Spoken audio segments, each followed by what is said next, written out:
Muy buenas tardes, tengan todos ustedes. Eh, Les voy a platicar sobre las cofradías del pueblo de San Esteban de la Nueva Tlaxcala. En este pueblo de indios, hermano gemelo de la villa criolla de Santiago del Saltillo, durante el período virreinal prevalecieron los valores de una solidaridad corporativa que favorecía el anonimato de las grandes virtudes cívicas. Ahí destacaron las cofradías como un importante mecanismo de organización social dentro de la estructura del Altepet. Esto es una entidad organizativa sociopolítica y territorial de origen mesoamericano. Tales hermandades constituían instituciones fraternales vinculadas directamente a un templo y dedicadas a favorecer el culto de Dios, los santos patrones, al cuidado espiritual de los agremiados, la salvación de los difuntos, la asistencia mutua y la ayuda a los necesitados, disponiendo de una capilla o altar exclusivo en el templo, siendo responsables del decoro de sus altares y reservando fondos para las obras pías. En términos prácticos, agremiarse en las hermandades mutualistas era una manera de garantizar una buena muerte y un entierro digno. El señorío de la Nueva Tlaxcala, de San Esteban de la Nueva Tlaxcala, por sus antecedentes indígenas, la autonomía administrativa, así como por la tutela espiritual de los frailes franciscanos, representaba una situación significativamente diferente a la villa criolla del Saltillo, su poblado gemelo, desde su fundación en 1591 hasta el año de 1768, cuando fue la entrega de su parroquia de indios al clero secular, al parroquia franciscana, marcando este evento el inicio de una serie de transformaciones que afectarían profundamente la identidad misma de este pueblo de indios. De las diversas colonias tlaxcaltecas en el noreste novohispano y el norte mexicano en general, el pueblo de San Esteban contaba con la mayor cantidad de cofradías y sin duda las más duraderas. Si bien en un principio debieron hacerlo en el templo o en sus anexos, para mediados del siglo XVII, las diversas cofradías de San Esteban se reunían en la capilla llamada del hospital,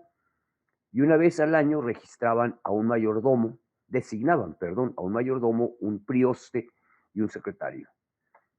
Este último tenía bajo su custodia un libro con registros y cuentas anuales de ingresos y gastos, mientras los mayordomos eran los encargados de organizar las celebraciones, recoger limosnas y cuidar los cofres donde se guardaban los libros y fondos. Afortunadamente, en varios archivos locales se conservan documentos que hacen referencia a estas cofradías indígenas, habiéndose encontrado durante el periodo virreinal las hermandades del Santísimo Sacramento, Nuestra Señora del Rosario, de la Soledad, de San José, las Ánimas del Purgatorio, la Tercera Orden de Penitencia, y dos de las cuales sabemos muy poco o prácticamente nada, que son la de los Cinco Señores y Nuestra Señora de los Dolores. Hemos de suponer que la más antigua corresponde a la del Santísimo Sacramento, la cual debe datar al menos de la primera mitad del siglo XVII, que es un periodo en el cual se generalizan a lo largo y ancho de la Nueva España. Y puesto que se mencionan algunas sanciones impuestas con el calvinismo indígena en ese año de 1615, al Santísimo, igual puede designar a la vela del Santísimo, pues no alude directamente a una cofradía. Expresamente es citada como cofradía en un testamento náhuatl en 1652. En 1744 se le cede un terreno por estar muy pobre, la cofradía, pagando con la pagado, perdón, se le cedió un terreno por estar muy pobre, pagado con la cooperación de los vecinos tlaxcaltecas. Compran a la Villa del Saltillo un terreno donde ahora está la Plaza de las Cruces, donde antiguamente era la Plaza de las Cruces, ahora que después se construiría el Parián, y ahora se encuentra un banco en pleno centro de Monterrey, que había pertenecido originalmente a ellos, a espaldas precisamente del templo de San Esteban. El único libro de fábrica de la Cofradía del Santísimo Sacramento que se conserva en la parroquia San Esteban inicia del año de 1782, perdón. Sobre la Cofradía de Nuestra Señora del Rosario, sabemos poco. Es un caso curioso también porque a lo largo del siglo XVII se hacen referidas referencias al altar dedicado a esta devoción y se cita como cofradía de nuestra madre Totlasomahuitznantzin en 1652, como digo, mencionada en 1713 como Totlazonantzin, que ambos son términos en lengua náhuatl empleados para designar a María. Es hasta el año de 1692 que se señala como nuestra Madre Amadísima del Rosario, Totlazonantzin del Rosario, citándose de manera explícita como cofradía hasta mediados del siglo XVIII y colectando limosnas al menos desde 1785. Los años cercanos a la mitad del siglo XVIII marcan un periodo de transformación del pueblo de San Esteban que culmina a raíz de las reformas borbónicas, que culmina en 1768, un año tremendo, con la entrega del templo y la tutela del pueblo tlaxcalteca al clero secular, excusando a los frailes franciscanos de sus responsabilidades. A partir de entonces, la administración secular del pueblo y la villa favorecieron una mayor integración cultural entre los vecinos de ambos poblados. La participación de los vecinos santiago saltillenses en la vida religiosa del pueblo tlaxcalteca ya era manifiesta desde la primera mitad de ese siglo, tendencia que fue favorecida con la fundación de la Cofradía del Santo Cristo en Saltillo, en 1743, siendo al parecer la primera hermandad en contar con una mujer a la cabeza y la primera también en permitir la plena integración de los indios en una hermandad criolla. Hasta ahora no ha aparecido indicación alguna sobre cofrades indios o de castas en las instituciones criollas antes de tal año. Un ejemplo de esta apertura lo es la Cofradía Tlaxcalteca de las Benditas Ánimas del Purgatorio. Si bien es cierto que en el pueblo de San Esteban se hace referencia a un altar dedicado a las ánimas en el templo parroquial a finales del siglo XVII, resulta extraño encontrar citada una cofradía en un testamento náhuatl escrito en el año de 1738, cuando sabemos que constituciones fueron otorgadas por el gobernador de Guadalajara en 1760. O sea, se cita antes, o 20 años antes. Conjeturamos que esta hermandad y otras pudieron no haberse originado durante la primera mitad del siglo XVII, aunque de manera irregular y exclusivamente india, y es posible que haya sido fundada de nuevo a fin de otorgar nuevas constituciones para aceptar criollos en sus filas. En dichas constituciones otorgadas por el obispo, se especificaba que la afiliación estaba abierta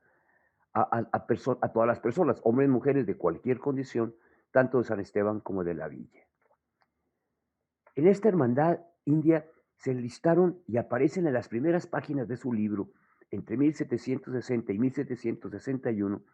los hispanos y criollos más encumbrados, descendientes de los linajes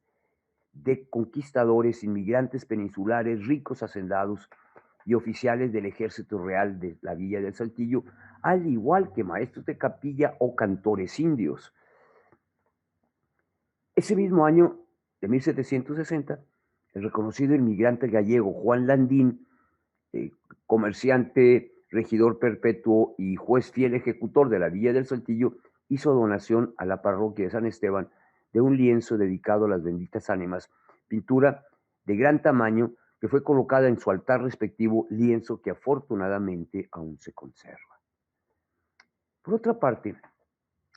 en testamentos náhuatl de 1686 ya se menciona la cofradía de nuestro Teutli, que esta palabra es un término náhuatl empleado para designar a los gobernantes y a la divinidad, así como al Señor Jesucristo. No obstante, en 1738 se hace alusión al templo de nuestro Teutli Dios, San Francisco, cuya cofradía es mencionada en 1764 y muy probablemente haga referencia a la tercera orden de penitencia. Es de notar como el término náhuatl Teutli, usado para nombrar a San Francisco, muy probablemente refleje la supervivencia de una noción politeísta en el contexto cultural de los indios cristianos. De la tercera orden de penitencia, instituida por San Francisco de Asís, corresponde a una hermandad de creyentes seglares estrechamente vinculada a los religiosos, con el privilegio de sus cofrades de emplear el hábito de la orden frailesca tanto como manda por un favor divino o como mortaja para ayudar al buen morir. Y era una de las instituciones religiosas de mayor prestigio. Su capilla, al parecer, se encontraba al poniente del pueblo, junto al convento, y contaba con cerca de 600 miembros de ambos poblados al momento de la secularización de la parroquia en 1768. Después del despojo del templo y convento franciscano en ese mismo año del 68, el gobierno espiritual de la Tercera Orden pasó a manos de un párroco del clero secular en calidad de comisario. Esto trajo consigo agrias disputas entre el obispado de Guadalajara y los numerosos cofrades terciarios por el espinoso asunto de los capellanes. Para conservar la paz, la hermandad fue clausurada por orden del obispo, dando origen a su desaparición de la hermandad antes de cumplir una década. En el año de 1777, o sea, 9 años después de la desaparición, Fray Agustín de Morfi señaló que la capilla terciaria no tenía uso. Muy probablemente los hermanos seglares criollos y peninsulares jugaron un papel importante en el retorno de los frailes franciscanos, instalándose esta vez en la villa 20 años después. Es importante que hablemos del hospital. Poco sabemos sobre él, que es una institución que repetía la tradición medieval y estaba a cargo de las cofradías y contaba con médicos indios quienes aplicaban hierbas y medicinas. Obviamente el término medicina y médico no es comparable con los conceptos actuales. Funcionaba este hospital como un sanatorio, refugio para enfermos y alojamiento para gente pobre, peregrinos y viandantes, así como asilo donde administrar a los desamparados el sacramento de la extrema unción. De hecho, el primer concilio de México en 1555 ordenaba que en cada parroquia se edificara un hospital junto al templo. Durante el siglo XVIII y principios del XIX, las cofradías del Santísimo Sacramento y del Rosario aparecen como propietarias de la primera institución hospitalaria del noreste novohispano. En el repartimiento de tierras que hizo durante la fundación y traza del pueblo de San Esteban de la Nueva Tlaxcala, en 1591, el capitán Francisco de Urdiñola asignó el terreno para el hospital en las inmediaciones de la Casa de la Comunidad y de las Casas Reales, dando frente al extremo norte de la Gran Plaza Tlaxcalteca, del Gran Tianguis, hoy la calle de Pérez Treviño. Este local vino a menos, de tal modo que cuando Fray Agustín de Morfi lo visitó en ese año del 77, comentó que el edificio tenía las funciones de capilla, aunque conservando el nombre de hospital, porque lo había sido en su origen. Para el siglo XVIII, el mencionado local del antiguo hospital, con su capilla y anexos, era del uso exclusivo de las cofradías. En 1768, un inventario de bienes hace referencia a este como capilla. Estaba construida de adobes, con techo de madera y coro de entarimado. Sus anexos se componían de sacristía, 3 cuartos, un zaguán, además de una pequeña huerta. Como hemos visto, el Hospital Tlaxcalteca se estableció en el siglo XVI en el centro urbano del pueblo. Sin embargo, antes de 1660, esta institución médica fue reubicada a la salida del poblado en su extremo norte, donde ahora se encuentra el Templo del Calvario. Aparentemente era un anexo. Hay fotografías de un gran salón al lado poniente de la Capilla del Calvario. En ese año se señala una ermita, y entre comillas, que hoy llaman hospital. El libro de gobierno de la parroquia de San Esteban, de principios del siglo XVIII, reproduce una recomendación del obispo de Guadalajara, quien en 1743 encargaba prestar especial cuidado a los hospitales, debiendo contar con camas y ropa para los enfermos y ser atendidos por las mujeres de los mayordomos, priostes, diputados y otros oficiales de cofradías, y no doncellas indias o damas solteras, pudiendo emplear en su defecto a indias viejas.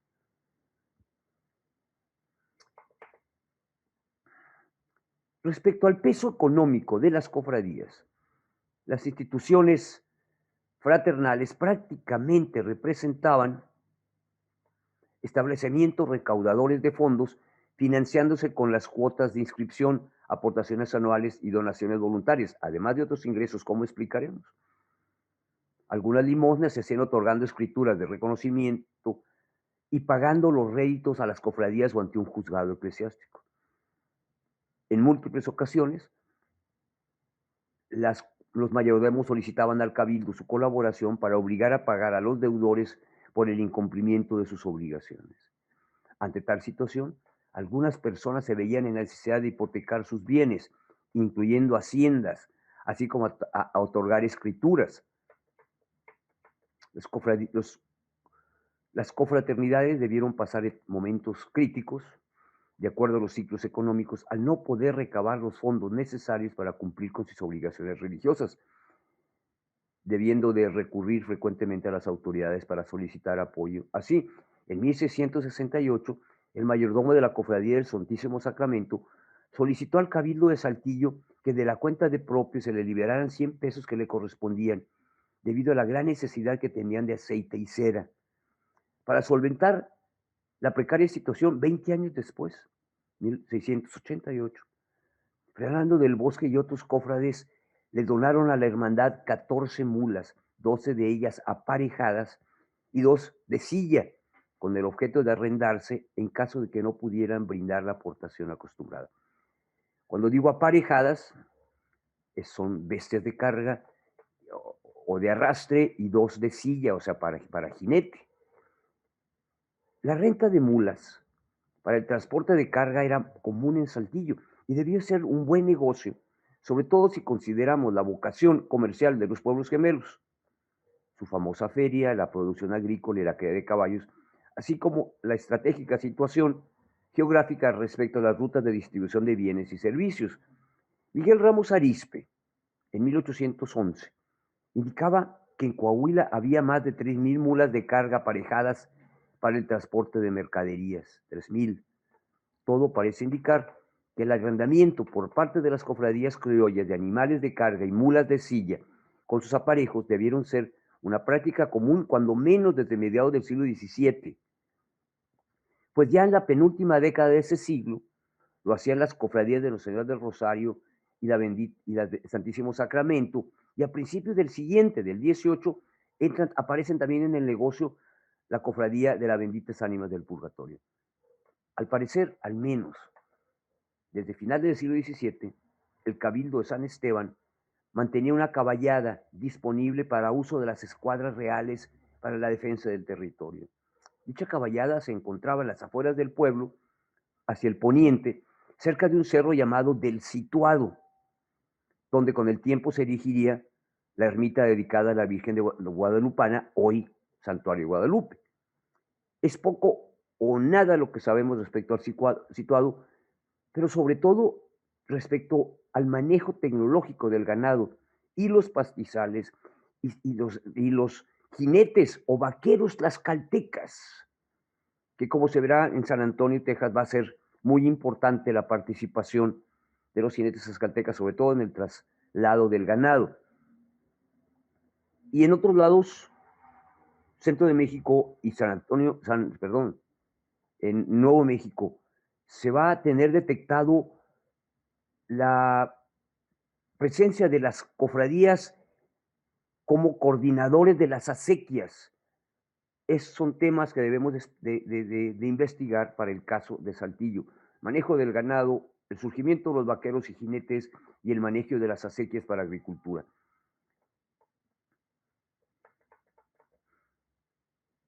Además de contar con el fiel apoyo de los cofrades para el sustento de la fábrica y obras pías, desde mediados del siglo XVII se hacen donaciones testamentarias por parte de vecinos tlaxcaltecas, y para la siguiente centuria el hospital parece ser propietario de tierras y ganado como fuente de ingreso. Poco después, me refiero hacia 1784, la Cofradía del Rosario declaró en su inventario poseer un fierro para herrar. Los parroquianos tlaxcaltecas no acostumbraban salir a prestar servicios personales fuera del pueblo, según se indica en 1740, únicamente era permitido salir a las trasquilas, bueno, con la autorización del cabildo. Trasquilas, como sucedía en la hacienda de Patos, y eran enviados por la autoridad tlaxcalteca. En 1784, la Hermandad India del Santísimo Sacramento recibió como limosna 9 pesos en plata, que se juntaron durante las trasquilas de Patos y de la hacienda del Potosí, aprovechando el comercio que se hacía en las haciendas de lana destinadas a los telares, que después originarían obviamente el zarape, famoso zarape de Saltillo. Otros ingresos provenían de la donación testamentaria indias como criollas y limosnas recolectadas durante las fiestas populares e incluso a través de rifas, como ya se indica en un documento en 1760. Era frecuente también que muchas limosnas se entregaran en especie, recolectando según la época del año. No sé, se recolectaban varios almudes de maíz y trigo y cantidades menores de chile, jabón, sal, huevo, incluso velas. Así fue creciendo el peso económico de las hermandades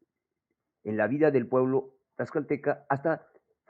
tomar funciones bancarias y crediticias en una sociedad donde el circulante era sumamente reducido, circulante en efectivo.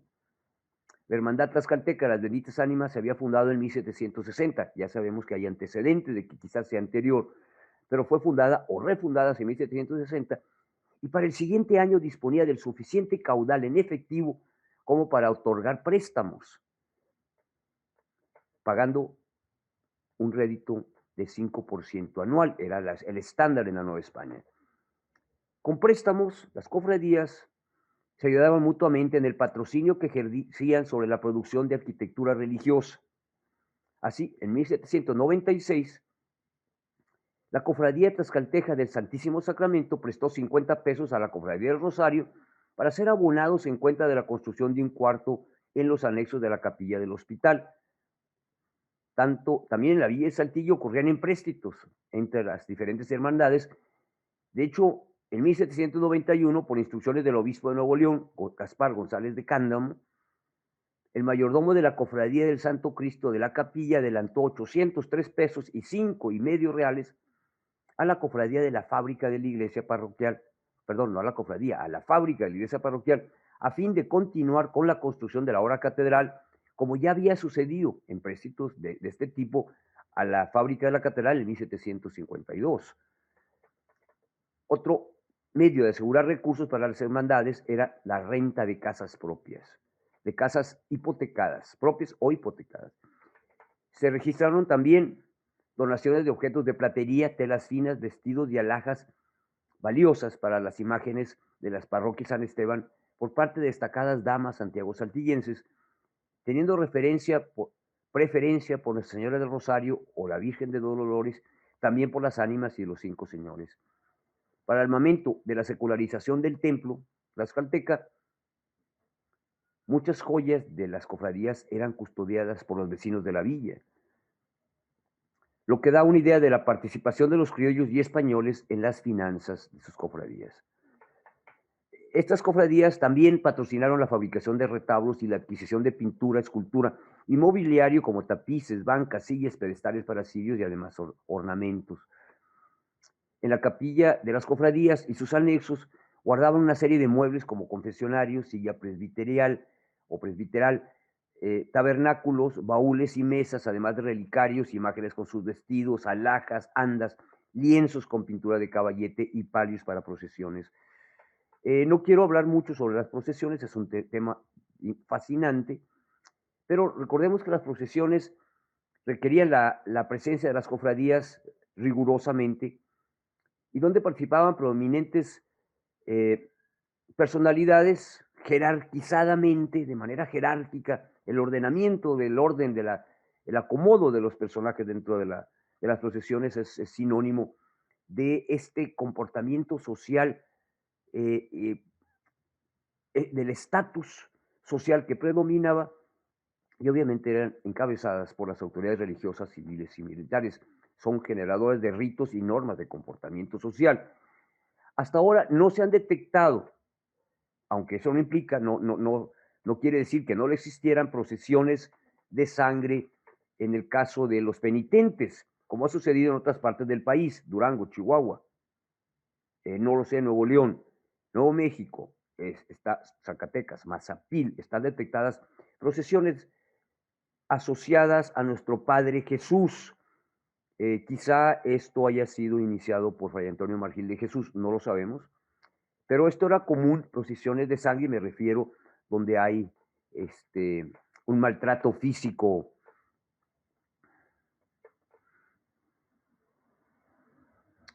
Bueno, cuando ocurrió la secularización de la parroquia franciscana de San Esteban en 1768, tal debió haber sido el descontento por el despojo y la resistencia de los vecinos criollos también, que para finales del siglo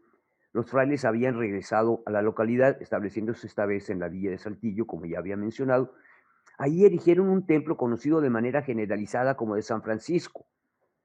ahora generalizada, aunque parece haber sido dedicada al señor San José, al igual que la escuela que con el tiempo se fundaría en Exe, conocido como Colegio Josefino, que es espacio donde después surgiría el Ateneo Fuente, madre y semilla de escuelas, madre de nuestra Universidad Autónoma de Coahuila. Habría que indagar esa asociación, cuando menos espiritual, la herencia tlaxcalteca generadora de la Universidad Autónoma de Coahuila. Es una hipótesis. La colecta para construir este templo, para construir el nuevo templo franciscano, inició en 1778 y para 1787, 9 años después, aún no se iniciaba la obra material. Sin embargo, ese año, el Cabildo de la Villa, conformado, entre otros, por Juan Landín, como ya se había mencionado, destacado cofrade de la extinta Tercera Orden de Penitencia, dio posesión al templo a los frailes, procediendo a notificar al gobernador de la provincia de Coahuila de la fundación del convento para su superior autorización. Curiosamente, el templo y el convento, que se mencionan en el año de 1791, 2 años después,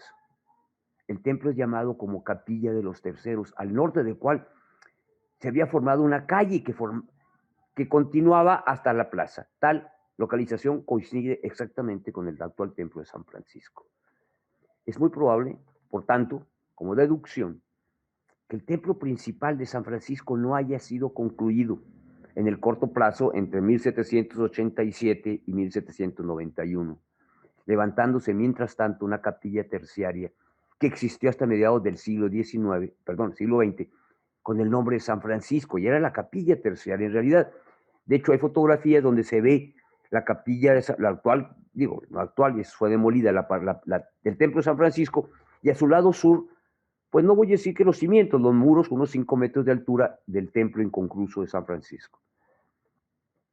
La capilla puede haber sido financiada por familias santillenses o Santiago santillenses que antes habían pertenecido a la Tercera Orden de la parroquia tlaxcalteca, cofradía suprimida muy a su pesar entre 1768 y 1777.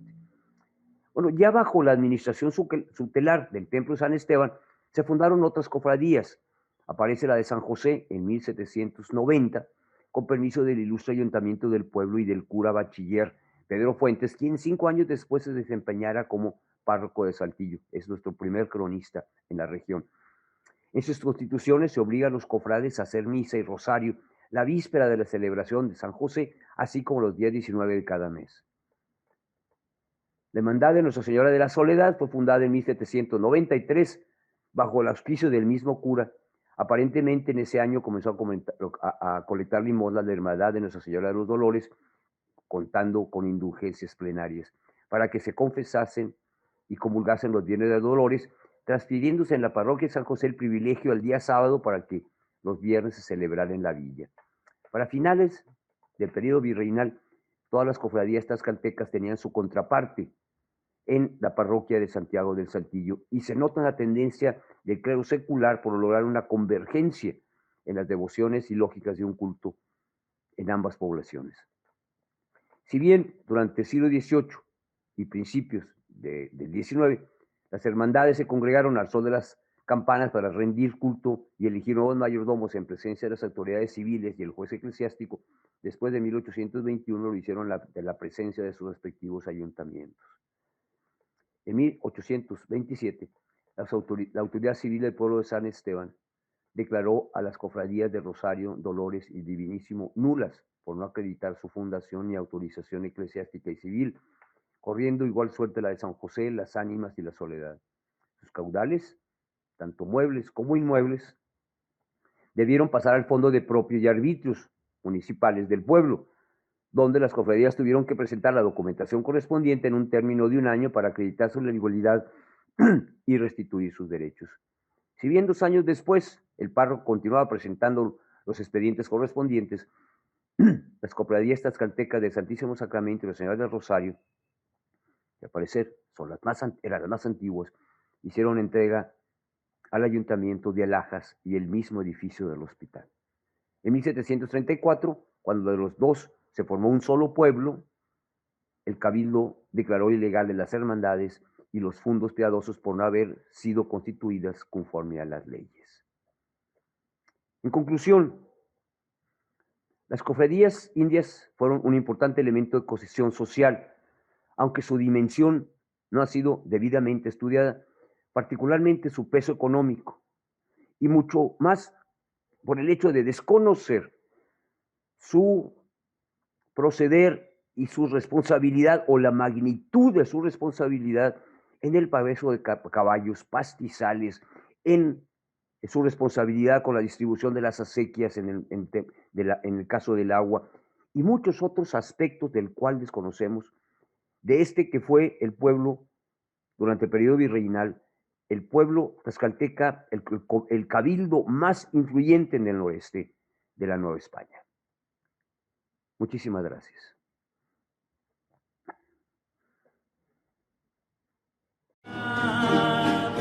Ay, llorar, llorona, mi alma déjame llorar, que la causa de mi llanto es que nunca supe amar,